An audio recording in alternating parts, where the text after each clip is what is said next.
Assalamualaikum warahmatullahi wabarakatuh. Halo guys, perkenalkan nama saya Alvin Rahusni Islami.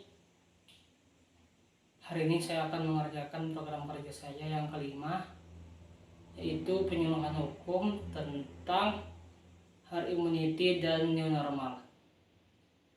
Pada proker kali ini saya akan melakukan Q&A dengan Dr. Rini Asmaroza. Yuk ikutin terus keseruannya.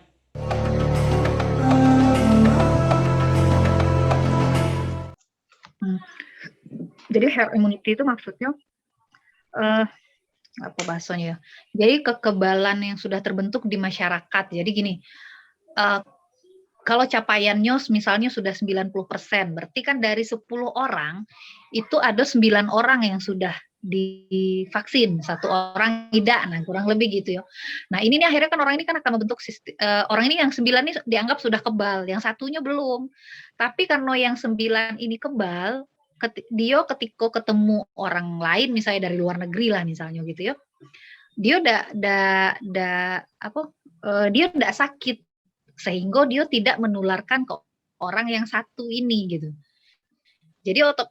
Jadi otomatis penularannya akan terputus. Atau ketika dia kena, dia juga tidak berat kondisinya, atau ketika ada orang yang kena, dia tidak gampang tertular gitu.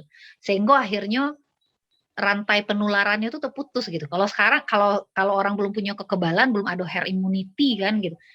Si A kena, ketemu sama si B kena lagi, si B ketemu si C kena lagi kan gitu.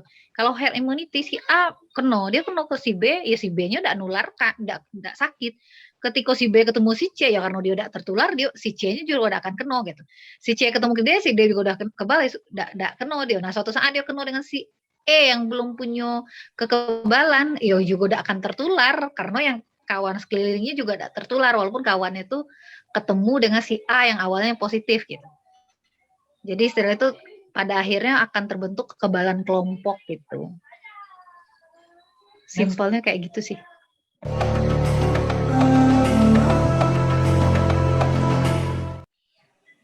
Beda ya. Kalau new normal itu kan lebih ke pengaturan, kita tetap bisa beraktivitas tapi dengan cara yang berbeda. Misalnya kita pakai masker, tidak bisa makan di tempat gitu kan. Orang yang belanja dibatasi, ya beda. Kalau ketika herd immunity terbentuk sih sebenarnya sudah bisa kayak biasa lagi. Contohnya itu kayak campak. Nah, kalau untuk campak, untuk polio itu kan sudah terbentuk herd immunity gitu. Udah terbentuk herd immunity. Kalau untuk vaksin-vaksin yang udah lama ya kayak tetanus itu kan udah terbentuk herd immunity, jadi tidak ada masalah gitu. Kalau memang sudah terbentuk herd immunity itu kita udah bisa aktivitas biasa, bukan kayak new normal. Kalau new normal kan masih ada pembatasan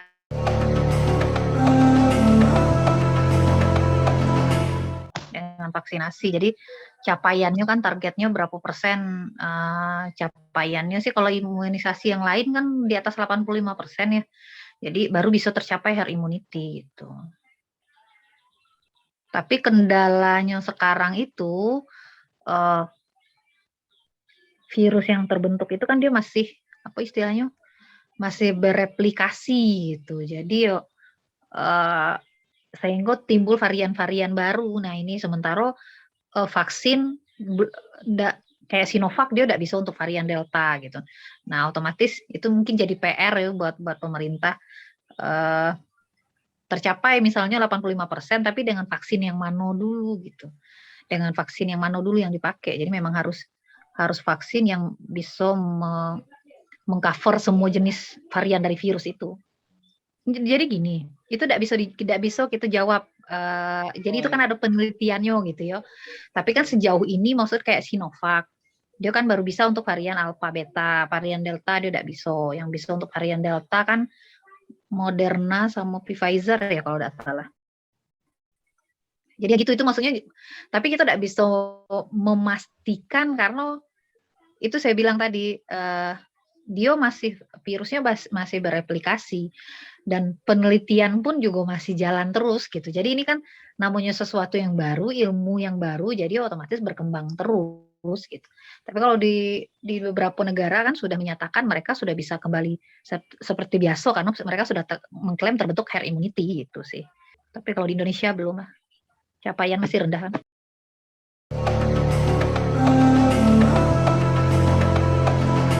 Tapi sebenarnya badai sitokin atau sitokin storm itu bukan sesuatu yang baru kalau buat orang yang menangani COVID.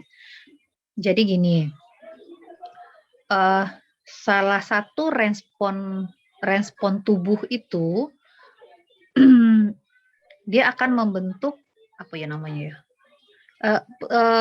Kan dia suatu proses peradangan. Nah, peradangan ini akan direspon oleh sistem imun tubuh. Nah, salah satu sistem imun tubuh yang berperan itu namanya sitokin. Jadi ada sitokin proinflamasi gitu kan. Di situ sih interleukin 6 kalau tidak salah yang paling berperan. Nah, sitokin proinflamasi ini, nah pada COVID itu dia bisa terbentuknya berlebihan. Dia terbentuknya berlebihan sehingga dia itu namanya membentuk badai sitokin yang akhirnya justru merusak. Justru itu tidak ada bagus gitu. Jadi responnya jadinya berlebihan sehingga terbentuk badai sitokin yang akhirnya badai sitokin itu sendiri atau sitokin storm itu nyerang tubuh sendiri gitu. Biasanya penyakitnya jadi berat. Jadi dia penyakit respon tubuhnya berlebihan akhirnya jadi berat gitu. Kurang lebih kayak gitu yo. Itulah Q&A yang saya lakukan dengan Dr. Rini Asmaroza tentang herd immunity. Sekian dari saya. Assalamualaikum warahmatullahi wabarakatuh.